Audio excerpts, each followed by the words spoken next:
ये कहानी अक्टूबर 2021 की है। नवरात्रि के समय पूरे गुजरात में गरबा की गजब की धूम रहती है। 2021 में भी ऐसा ही माहौल था। 10 से 11 अक्टूबर की दरमियानी रात गुजरात के वडोदरा की रहने वाली एक 36 साल की महिला अपनी 6 साल की बेटी के साथ गरबा खेलने के लिए पास के ग्राउंड में जाती हैं। आधी रात को जब वापस आती हैं तो अचानक मां बेटी की तबीयत खराब होती है और अस्पताल जाते जाते दोनों की सांसें थम जाती हैं। इस खबर से हर कोई शॉक्ड रह जाता है कि जो मां बेटी बड़े मजे से गरबा खेल रही थीं, अचानक से उसकी मौत कैसे हो सकती है। पुलिस भी इसी सवाल का जवाब तलाशने के लिए केस की जांच शुरू करती है। दोस्तों, जैसा कि हमने बताया, यह कहानी गुजरात के वडोदरा शहर की है। इसी शहर में तेजस पटेल नाम का एक व्यक्ति अपनी 36 साल की पत्नी शोभना पटेल और 6 साल की बेटी काव्या के साथ रहता था। तेजस पटेल और शोभना की शादी कुछ साल पहले ही हुई थी। शोभना कुछ साल तक तो तेजस के साथ ससुराल में ही रहती थी। हालांकि कुछ समय बाद ही किसी बात को लेकर परिवार में कड़वाहट बढ़ने लगती है।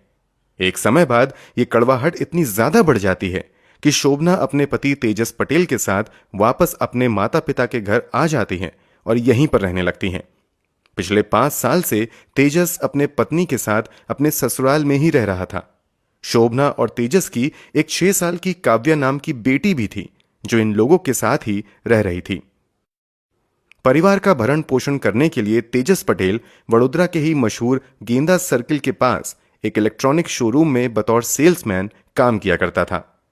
आमतौर से होने वाली छोटी मोटी लड़ाइयों को छोड़ दिया जाए तो यहां यह परिवार मिला जुला कर अच्छी जिंदगी ही जी रहा था। मगर इन सभी की जिंदगी बहुत लंबे समय तक अच्छी नहीं रह पाती है। तारीख थी 10 अक्टूबर 2021। नवरात्रि का समय चल रहा था। इस दौरान पूरे गुजरात में बड़े पैमाने पर गरबा कार्यक्रम का आयोजन किया जाता है। जिस अपार्टमेंट में शोभना और तेजस रहते थे, उस सोसाइटी के भी प्लॉट पर 10 से 11 अक्टूबर की रात गरबा कार्यक्रम का आयोजन किया गया था। रात के लगभग 9:30 बजे शोभना अपनी 6 साल की बेटी काव्या को लेकर सोसाइटी के इसी ग्राउंड में आ जाती हैं। यहां ये दोनों लोगों से मिलते जुलते हैं और बड़े मजे से गरबा खेलते हैं। रिपोर्ट्स के मुताबिक लगभग 11:30 से 12 बजे रात तक गरबा पार्टी चलती रहती है। प्रोग्राम के खत्म होने के बाद रात के लगभग 12 बजे के आसपास शोभना अपनी बेटी को लेकर वापस अपने कंपार्टमेंट में आ जाती हैं। इस समय तक परिवार के दूसरे सदस्य सोने की तैयारी कर रहे थे, इसलिए शोभना भी अपने भाई जितेंद्र बढ़िया को गुड नाइट कहती हैं और अपने कमरे की तरफ सोने के लिए चली जाती हैं। कमरे में पहले से ही शोभना का पति तेजस मौजूद था। यहां पर सभी एक दूसरे को हाय हेलो करते हैं और सोने चले जाते हैं। यहां तक सब कुछ बिल्कुल नॉर्मल था। परिवार के दूसरे सदस्य भी सो जाते हैं। सभी लोग सो रहे थे। तभी लगभग रात के 2 बजे अचानक तेजस पटेल भागते हुए अपने कमरे से निकलकर नीचे के फ्लोर पर रहने वाले अपने साले जितेंद्र बढ़िया के पास आता है और घबराई हुई आवाज में जितेंद्र से कहता है कि पता नहीं शोभना और काव्या को क्या हो गया है। दोनों कुछ भी नहीं बोल रहे हैं और दोनों लगभग बेहोश हैं। ये सुनते ही जितेंद्र भी घबरा जाता है और भागते हुए तेजस पटेल के कमरे में जाता है। वो देखता है कि दोनों लगभग बेहोश पड़े हुए हैं। जितेंद्र दोनों को जगाने की कोशिश करता है, मगर दोनों की ओर से कोई रिस्पॉन्स नहीं मिलता है। घबराकर दोनों को लेकर जितेंद्र पास के अस्पताल जाता है। यहां आते ही डॉक्टर द्वारा दोनों को मृत घोषित कर दिया जाता है। जैसे ही इस खबर की जानकारी सोसाइटी में रहने वाले लोगों को मिलती है, हर कोई हैरान रह जाता है। लोग अपने हिसाब से दोनों के मरने के कारणों पर कयास लगाना शुरू कर देते हैं। इस मामले की जानकारी पुलिस को भी दे दी जाती है। चूंकि डबल डेथ का मामला था, इसलिए पुलिस वाले भी भागते हुए मौके पर पहुंच जाते हैं और दोनों के शव को अपने कब्जे में लेते हुए पोस्टमार्टम के लिए भेज देते हैं। वैसे तो पहली नजर में ही पुलिस वालों को दोनों की मौत नेचुरल नहीं लगती है, क्योंकि शोभना के गले पर गहरे निशान दिखाई पड़ते हैं, जैसे मानो किसी ने उसका गला दबाया हो। इसके बावजूद पुलिस वाले कुछ भी एक्शन लेने से पहले पोस्टमार्टम रिपोर्ट का इंतजार करते हैं। कुछ समय बाद पुलिस वालों को शोभना और काव्या की पोस्टमार्टम रिपोर्ट भी मिल जाती है। पोस्टमार्टम रिपोर्ट में कहा जाता है कि शोभना की मौत गले दबाने की वजह से हुई है। 6 साल की काव्या की मौत की वजह भी दम घुटने को ही बताया जाता है। इसके अलावा इन दोनों मां बेटी के पोस्टमार्टम रिपोर्ट में एक चीज कॉमन थी जो हर किसी का ध्यान अपनी ओर आकर्षित करता है। दरअसल रिपोर्ट में कहा जाता है कि दोनों के शरीर में से जहर के अंश पाए गए हैं। कुल मिलाकर पोस्टमार्टम रिपोर्ट इस बात की ओर इशारा करती है कि पहले इन दोनों को जहर दिया गया और फिर दोनों की गला दबाकर या फिर दम घोटकर हत्या की गई है। अब सबसे बड़ा सवाल था कि आखिर इन दोनों के साथ इतनी बड़ी हैवानियत किसने की है। घर वालों के बयान के मुताबिक शोभना और काव्या के कमरे में तेजस पटेल के अलावा कोई नहीं था, इसलिए पुलिस के लिए प्राइम सस्पेक्ट तेजस पटेल ही बन जाता है।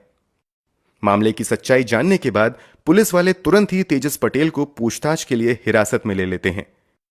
जब तेजस से पूछताछ की शुरुआत होती है तो वो पूछताछ के दौरान बहुत ज्यादा भावुक नजर आता है। इसके अलावा पूछताछ के दौरान वो बार बार रोने लगता है।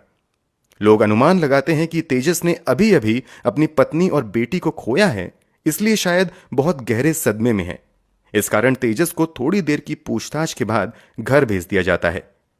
पूछताछ में पुलिस को वो बस इतना कहता है कि मुझे नहीं पता कि इन दोनों की मौत कैसे हुई, क्योंकि जब ये दोनों गरबा खेलकर वापस आए तो हम सभी सो गए।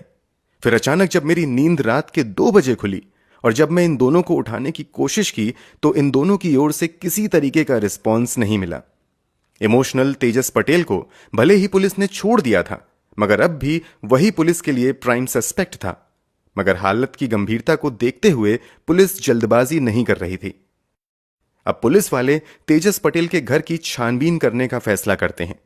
घर में तलाशी के दौरान जब पुलिस वाले छत पर जाते हैं तो उन्हें छत पर कचड़े के बीच चूहे मारने की दवा का खाली डब्बा दिखाई देता है। कचड़े में चूहे मारने की दवाई के डब्बे का मिलना इत्तेफाक नहीं था, क्योंकि पोस्टमार्टम रिपोर्ट में भी शोभना और काव्या के शरीर से चूहे मारने वाली दवा के ही सैंपल बरामद किए गए थे।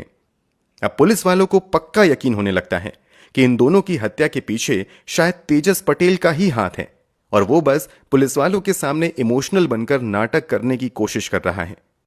फिर भी पुलिस वाले कुछ भी एक्शन लेने से पहले सर्च के दौरान ही तेजस पटेल का मोबाइल फोन अपने कब्जे में ले लेते हैं और उसे फॉरेंसिक जांच के लिए भेज दिया जाता है। मोबाइल से पुलिस वालों को इस केस में बहुत बड़ा ब्रेक थ्रू मिलता है। दरअसल जब पुलिस वाले तेजस पटेल का मोबाइल खंगालते हैं तो पता चलता है कि पिछले 1 हफ्ते से तेजस इंटरनेट पर हत्या करने के तरीकों के बारे में सर्च कर रहा था। उसने गूगल और यूट्यूब पर rat killer, which are the types of poison, how to give death, how does one die इत्यादि जैसी जानकारियां सर्च की थीं। उसने इंटरनेट पर यह भी सर्च किया था कि किसी को तकिए की मदद से कैसे मारें। यह जानकारी सामने आने के बाद पुलिस वाले तुरंत तेजस पटेल को अपनी हिरासत में ले लेते हैं और इस बार पुलिस वाले अपने तरीके से उससे पूछताछ शुरू करते हैं। पूछताछ के दौरान एक बार फिर से तेजस इमोशनल बनने का नाटक करने लगता है, मगर इस बार पुलिस वाले उसकी चालाकी को समझ जाते हैं और बिना कोई सहानुभूति दिखाए कड़ाई के साथ उससे पूछताछ जारी रखते हैं। तेजस पूछताछ के दौरान बार बार एक ही बात दोहराता रहता है कि मुझे नहीं पता कि इन दोनों की मौत कैसे हुई है। मगर जब पुलिस वाले छत पर मिले चूहे मारने की दवा के डिब्बे और गूगल पर चूहे मारने की दवा से इंसान को मारने के तरीकों के बारे में सर्च किए जाने के बारे में तेजस से पूछते हैं तो तेजस कुछ भी सटीक जवाब नहीं देता है। पुलिस वाले बार बार तेजस से उसके इंटरनेट सर्च हिस्ट्री के बारे में ही पूछते रहते हैं। आखिरकार एक समय बाद पुलिस वालों के सामने तेजस सच स्वीकार करना शुरू कर देता है। वो एक्सेप्ट कर लेता है कि उसी ने अपनी पत्नी शोभना और 6 साल की बेटी काव्या की हत्या की है। पूछताछ के दौरान तेजस पुलिस वालों को बताता है कि इंटरनेट पर सर्च करने के दौरान उसे पता चलता है कि चूहे मारने की दवा का इस्तेमाल करके कैसे इंसानों की जान ली जा सकती है। इसी के बाद वो आइसक्रीम खरीद कर लाता है, फिर उसमें चूहे मारने की दवा मिला देता है और जब पति और बेटी रात में गरबा खेलकर लौटती हैं तो साजिश के तहत तेजस बड़े प्यार से दोनों को आइसक्रीम खिला देता है। फिर तीनों बड़े आराम से सो जाते हैं। पुलिस के सामने किए गए खुलासे के मुताबिक रात के लगभग 1 बजे अचानक शोभना जोर जोर से हिचकी लेने लगती हैं। तेजस को लग रहा था कि आइसक्रीम खाकर दोनों बड़े आराम से मर जाएंगे, मगर ऐसा नहीं होता है।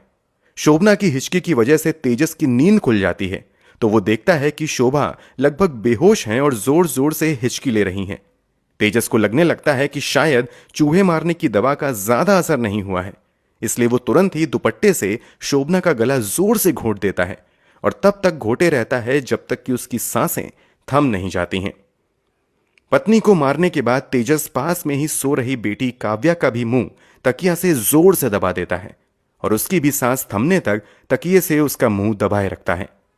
दोनों की हत्या करने के बाद लगभग 1 घंटे तक बेटी और पत्नी के शव के बगल में ही तेजस बैठा रहता है और फिर लगभग 2 बजे चिल्लाते हुए नीचे अपने साले यानी शोभना के भाई जितेंद्र के पास जाता है और उसे अपनी बनी बनाई कहानी सुनाना शुरू कर देता है। जब पुलिस वाले तेजस से दोनों की हत्या के पीछे के कारण के बारे में पूछते हैं तो तेजस बताता है कि दरअसल पिछले कई साल से उसकी पत्नी और उसके परिवार वालों के बीच कुछ बातों को लेकर झगड़ा चल रहा था। इसी कारण वो ससुराल में भी नहीं रह रही थी। दूसरी तरफ पत्नी के रिक्वेस्ट पर ही तेजस अपने ससुराल में पिछले 5 साल से रह रहा था, मगर ससुराल में लगातार रहना तेजस को अच्छा नहीं लग रहा था। इस बारे में वो कई बार अपनी पत्नी से बात भी करता है, मगर पत्नी वापस अपने ससुराल जाने के लिए रेडी नहीं होती है। पारिवारिक झगड़ा भी कम नहीं होता है।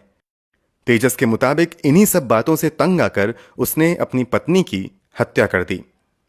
जब उससे पूछा जाता है कि आखिर तुम्हारी 6 साल की बेटी ने तुम्हारा क्या बिगाड़ा था कि तुमने उसकी भी हत्या कर दी, इस पर तेजस जवाब देता है कि मैंने अपनी बेटी की हत्या बस इसलिए कर दी कि कल बड़ी होकर वो अपनी मां के बारे में मुझसे कोई सवाल ना करे। तेजस पुलिस के सामने बयान देता है कि अगर मैं अपनी बेटी को जिंदा छोड़ देता तो एक न एक दिन उसे यह बात पता चल ही जाती कि मैंने अपनी पत्नी यानी उसकी मां की हत्या की है। फिर वो मुझसे नफरत करने लगती और मैं नहीं चाहता था कि मेरी बेटी मुझसे नफरत करे। मैं अपने लिए अपनी बेटी की आंखों में नफरत नहीं देख सकता था, बस मैंने इसीलिए उसकी जान ले ली। इस खुलासे के बाद पुलिस वाले तेजस पटेल को गिरफ्तार कर लेते हैं। हत्या की विभिन्न धाराओं के तहत मामला दर्ज करते हुए पुलिस वाले अपनी जांच और आगे बढ़ाते हैं। जब इस मामले में जांच आगे बढ़ती है तो एक और चौंका देने वाला खुलासा होता है।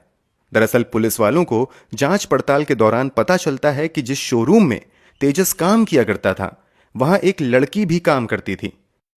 पिछले कई महीनों से तेजस इस लड़की के पीछे हाथ धोकर पड़ा हुआ था।